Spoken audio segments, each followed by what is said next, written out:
रूस ने एक बार फिर दुनिया को दिखा दिया है कि वो कागजी शेर नहीं बल्कि असली रूसी भालू है, जो जब गरजता है तो उसके सामने किसी की आवाज नहीं निकलती। रात का वो मंजर जब आसमान में मिसाइलों की चमक और ड्रोन की गूंज ने यूक्रेन के कई शहरों को हिला दिया। खार्किव से लेकर पोल्टावा तक आग की लपटें आसमान को छू रही थी। रूस ने 35 मिसाइलों और 60 ड्रोन से हमला किया और यूक्रेन के गैस प्लांटों को खंडर में बदल दिया। रिपोर्ट के मुताबिक रूस का सबसे बड़ा निशाना बना नेप्टोगार्ड गैस प्रोडक्शन यूनिट, जो सर्दियों में लाखों यूक्रेनियों की उम्मीद थी। यूक्रेन के राष्ट्रपति जेलेंस्की ने खुद माना कि रूस के इस हमले से हजारों घर अब ठंड में ठिठुरने को मजबूर होंगे।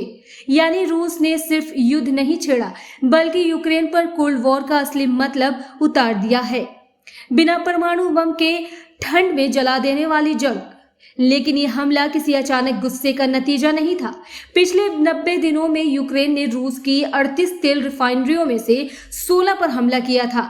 रूस की तेल सप्लाई पर 40% असर पड़ा था और अब रूस ने उसी वॉर का बदला लिया है, कई गुना ताकत के साथ। ठंड के मौसम से ठीक पहले किए गए इस हमले ने यूक्रेन की गैस सप्लाई को पूरी तरह चरमरा दिया है। कई शहरों में बिजली और गैस दोनों ठप हैं और लोग ठंड से बचने के लिए मशालों और कोयलों का सहारा ले रहे हैं। रूस के जवाब के बाद यूक्रेन भी चुप नहीं रहा। उसने कजाकिस्तान बॉर्डर के पास स्थित रूस के ओरस्क ऑयल रिफाइनरी पर ड्रोन हमला किया।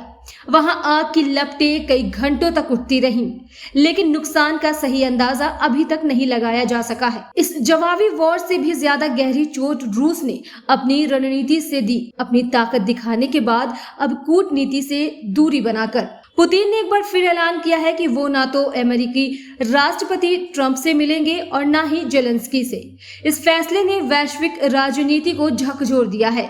वॉशिंगटन में स्थित institute for the study of war की रिपोर्ट बताती है कि रूस अब तक यूक्रेन के 4714 वर्ग किलोमीटर इलाके पर कब्जा कर चुका है। वहीं यूक्रेन के राष्ट्रपति जेलेंस्की यूरोपीय देशों में मदद की अपील कर रहे हैं। उन्होंने कहा, अगर रूस नहीं रुका तो कल ये युद्ध सिर्फ यूक्रेन का नहीं रहेगा बल्कि पूरे यूरोप का होगा। लेकिन सवाल यही है, क्या दुनिया इस रूसी भालू को रोक पाएगी या फिर रूस यूक्रेन की बर्फीली जमीन पर इतिहास की सबसे ठंडी जंग लिखने वाला है? रूस ने साबित कर दिया है कि जब भालू उठता है तो जंगल में सन्नाटा छा जाता है।